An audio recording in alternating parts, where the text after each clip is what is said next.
The Charwich-Koniinge Letters, Book 2. 3.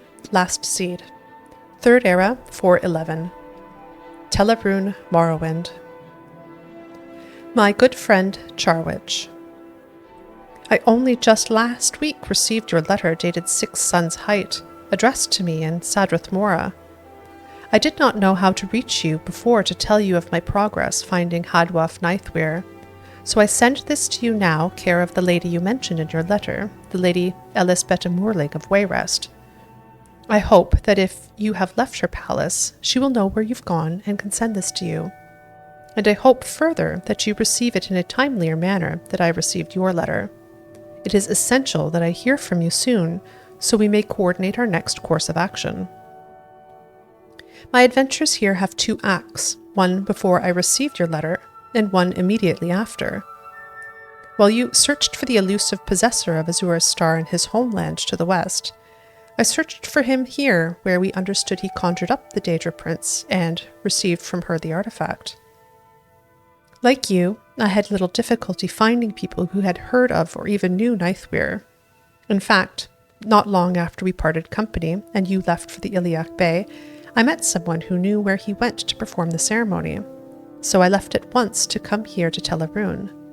It took some time to locate my contact, for he is a dissident priest named Minarath.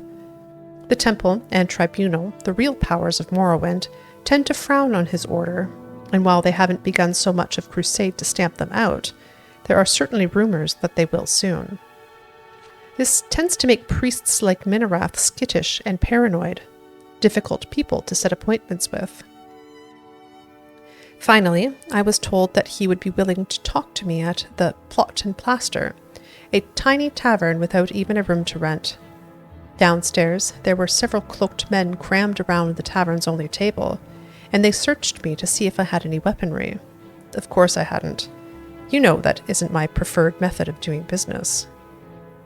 When it decided that I was harmless, one of the cloaked figures revealed himself to be Minarath. I paid him the gold I promised, and asked him what he knew about Hadwaf Nightweir. He remembered him well enough, saying that after he received the star, the lad intended to return to High Rock. It seemed he had unfinished business there, presumably of a violent nature, which Azura's star would facilitate. He had no other information, and I did not know what else to ask. We parted company, and I waited for your letter, hoping you had either found Nightweir and perhaps even the star. I confess that as I lingered in Morrowind and never heard from you, I began to have doubts about your character. You'll forgive me for saying so, but I began to fear that you had taken the artifact for yourself. In fact, I was making plans to come to High Rock myself when your letter came at last. The tale of your adventure in the cemetery at Grimtree Garden, and the information you gathered from the lycanthropic caretaker, inspired me to have another meeting with Minarath. Thus began the second act of my story. I returned to the Pot and Plaster, reasoning that the priest must frequent that area of the city to feel so comfortable setting clandestine meetings there. It took some time searching, but I finally found him, and as luck would have it, he was alone. I called his name, and he quickly drew me to a dark alleyway, nervous that we would be seen by a temple ordinator. It is a rare and beautiful thing when a victim insists on dragging his killer to a remote location. I began at once asking about this fellow you mentioned, Nightweir's mysterious patron, Baliasir. He denied ever having heard the name. We were still in that easy, fairly conversational state when I attacked the priest. Of course, he was completely taken by surprise. In some ways, that can be more effective than an ambush from behind. No matter how many times I've done it, no one ever expected the friendly man they're talking to grip them by the neck.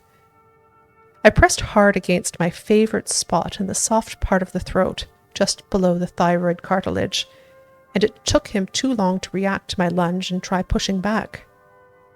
He began to lose consciousness, and I whispered that if I released my grip a little so he could talk and breathe, but he tried to call for help, I would snap his neck. He nodded, and I relaxed the pressure just a bit.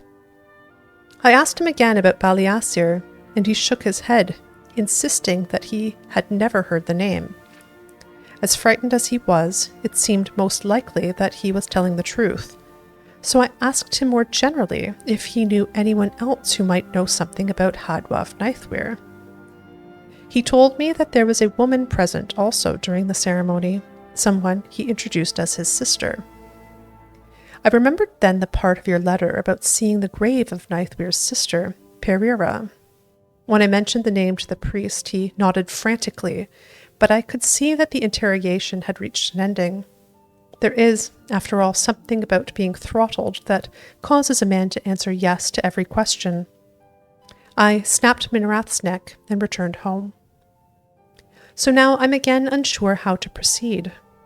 I've made several more inquiries, and several of the same people who met Nightweir remember him being with a woman. A few recall him saying that she was his sister. One or two believe they remember her name as being Perira, though they're not certain. No one, however, has heard of anyone named Baliasir. If I do not hear word from you in response to this in the next couple of weeks, I will come to High Rock because it's there that most people believe Nightweir returned. I will only stay here long enough to see if there are other inquiries I can make only in Morrowind to bring us closer to our goal of recovering Azura's star. Your friend, Koniinge.